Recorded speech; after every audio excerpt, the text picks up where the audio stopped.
When you go to China, you don't go to a country, you go to a different world. When you go there, you just get blown away.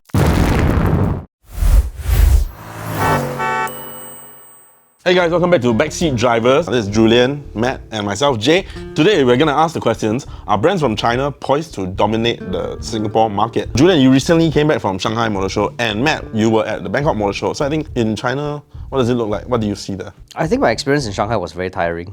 I mean, there was a lot of walking. I think Chinese cars, my experience at least in Shanghai when I saw the Chinese cars, it was very overwhelming. It wasn't just about seeing BYD or NIO or something. There's so many more. There are so many other brands that is even unheard of, but apparently they're very popular in China. So for instance, we have Aura is already here, by the way. It's Cycle and Carriage to start selling the car. Aura Good Cat in June. But there are also other cars like Havel, there are Tank, there is my favorite is, what do you call that? Hongqi, yeah. Hongqi, yeah, Hongqi. Hongqi is my favorite brand, man. I mean, Hongqi is just poof. Yeah, it's a very luxurious brand. It's very, very cool. All the switch gears are great. It's very high tech, very premium. It does look a bit like 7 Series, but it's very cool. Singapore is such a small market, so the amount of brands that come into Singapore are only brands that choose to come in and target this little market. So a lot of times we don't even know the vast amount of other brands that are outside.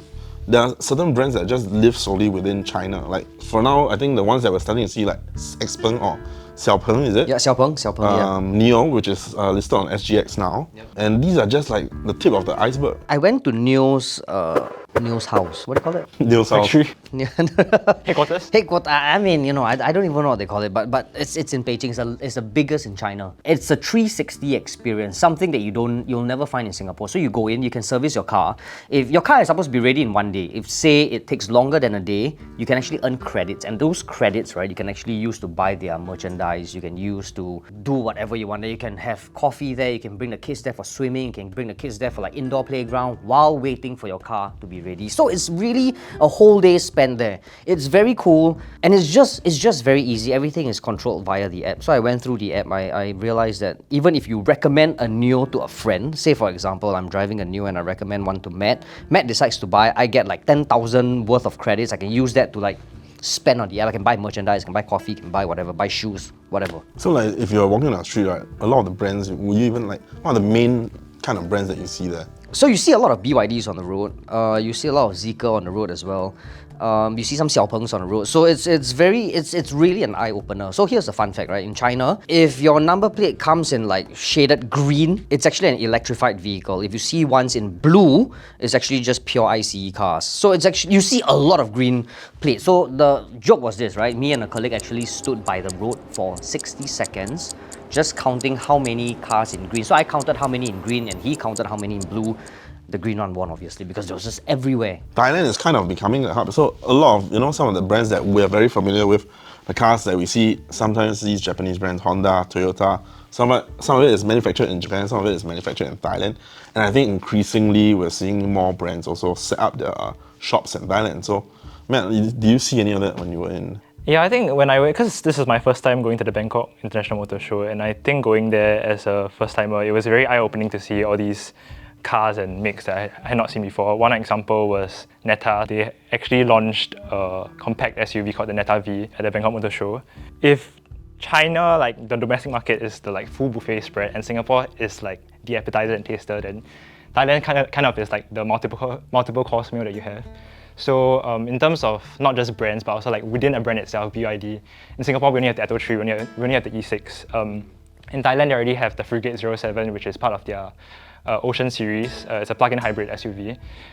For Great Wall Motor, they don't just have Aura there. They also have Haval. Is it? Yeah, that's right. Yeah. And Tank, which is like their premium SUV brand, which does those bigger cars. It's already launched in Thailand.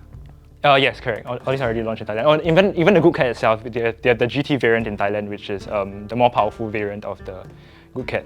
But I think coming back to Singapore, I don't think definitely we're gonna be seeing not so many brands like Tank. I don't think. Slowly, Aura is already launched with a Cycle and Carriage. BYD is bringing in, I think this year will be Seal and Dolphin. I think they're gonna have plans for another one. And now NIO is also listed on SGX. So there have been rumors of them like, are they gonna set up shop here? Because it's kind of hand in hand, right? I just think about like in terms of the like how we define dominating, right? If you're talking about moving forward into the future, 20 years, 30 years from now, EVs are going to be like the big thing. And China and Chinese car makers, they've already positioned themselves in a place where they are at the forefront of this revolution, and they can make that switch. Another thing we don't really hear is that because within China, like a lot of these brands have already been developing EVs like way before Tesla, right? I think they even have very solid batteries, like BYD does the Blade battery and all, right? Yeah, that's the other thing. I feel like because for a long time, China has known that EVs are going to be the future, they've already built an entire ecosystem for themselves to succeed. So Cattle, I think Contemporary Amperex Technologies Limited, they're the ones supplying up to 33 to 34% of battery cells for all car manufacturers worldwide. Volkswagen, BMW, even Toyota, I think.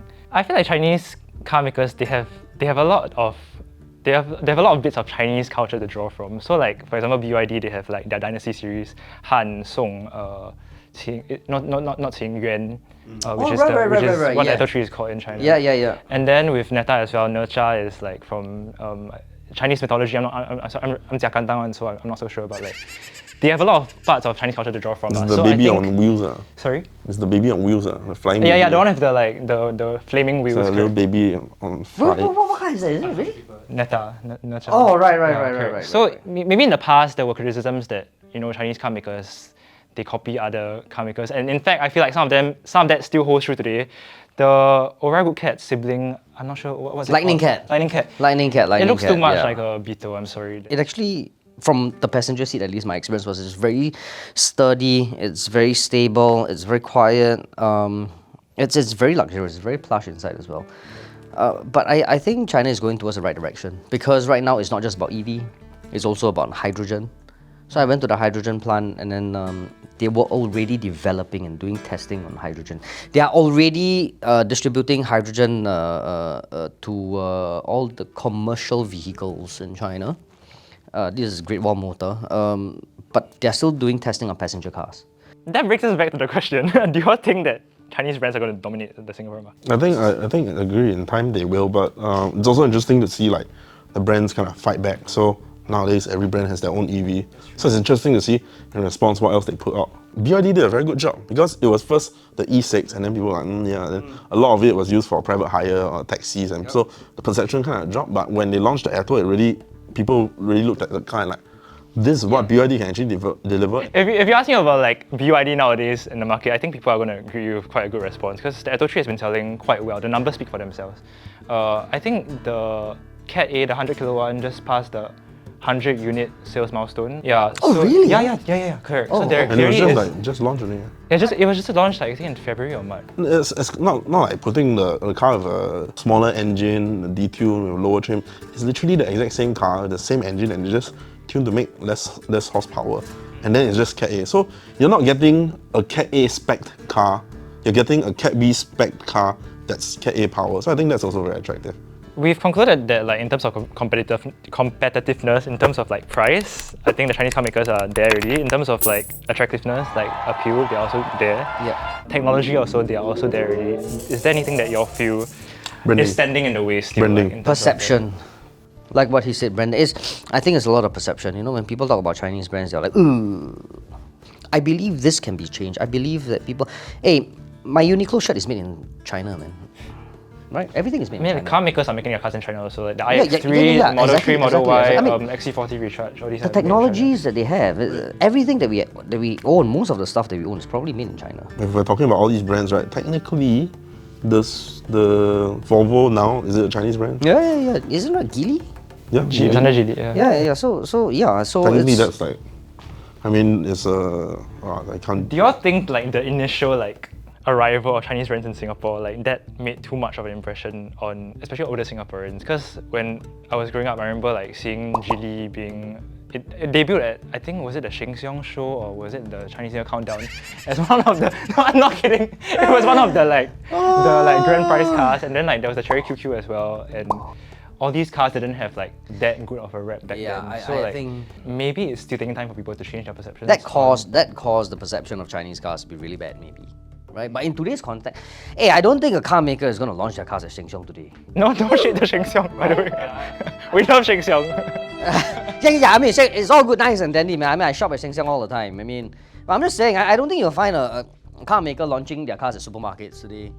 Yeah, and I think the Right. perception is changing now Because branding is so important. is there one particular brand that you want to see come to Singapore based on your experience at Shanghai? Neo, I really want to see Neo coming to Singapore. I want to see. You already went to Neil's house already. Yeah, I went to Neo's house. I went to Neo's house. He offered me coffee. He offered me tea, Right. beer. You guys are tight We buddies were now. buddies, man. We went there and do the handshake. Yeah. But there are a lot of other cars, man. There are a lot of cars that are equally impressive when I was there. And I think it's really, I think even our experience, your experience in China is just a little bit, right? Like the amount of brands that they have. Yeah, it's really what we are seeing is just really just the tip of the iceberg, man. I mean, underneath the water, underneath the ocean, right? That ice goes all the way down. There's actually a lot that we haven't seen. When I went there, it was original. It was genuinely an eye opener. I thought I knew a lot. When I went there, I was blown away. Technology-wise, they are ready. Design-wise, they're ready as well. Maybe it doesn't drive as well. I don't know. Maybe I'll never know. But they are ready, for sure. Any brands that you wish to see come to Singapore? Neo, I mean, from what I've seen online, it does seem quite like that's. I didn't buy their shares, by the way. I didn't buy their shares. I refused to. But I got no money to buy shares, so I also didn't buy. Yeah, so. Any brands that you like? One conclusion for me. This is a bit of a left of center choice, but the Wuling Hongguang Mini EV. This is the best-selling EV in China right now. It's even smaller than, it's like a Smart 4.2 kind of size. Isn't that Aura? No. It's a joint venture with General Motors, I believe. Oh, right. I think SAIC and General Motors. I might be wrong. Like, fact check me. But it's a very small car. It's really just designed for the city, and as someone that likes minis and Volkswagen Ups, I think that. Well, we're seeing like MG4. And Yeah. like what's the Dolphin? Dolphin is the. Yeah, the Dolphin. I think more and more also we'll see. That also fits like Singapore, small city, yeah, big I feel like the range. car has to make sense here. Yeah. Yeah, I think Singapore is actually a very good place to have electric vehicles. As a city, I think we are really, the landscape we are perfect to have. We just need to have more infrastructure, more solid infrastructure. That's all. And fewer taxes, yes. More reasonable road taxes, yes, for sure. For sure. I phrased it wrongly. So anyway, yes, there you have it. That's our latest discussion on Backseat Driver. Hope you guys enjoyed the video as much as we have discussed and debated. Please do not forget to like and subscribe to our YouTube channel and comment in the comment box below and let us know what you think. Do you think China cars are gonna take over, dominate Singapore's market? Let us know what you think, and also you can hit the bell notification button so that you'll be notified every time we upload new videos. You can also follow us on TikTok. Our handle is @Sgcarmart. In the meantime, stay safe, be well. Bye-bye. Come into Singapore. Yeah. Why you keep laughing? And today we're going to be asking the question from China, poised our brands from. And then? Thanks for watching. I'll see you. We'll see you guys next time. Woo!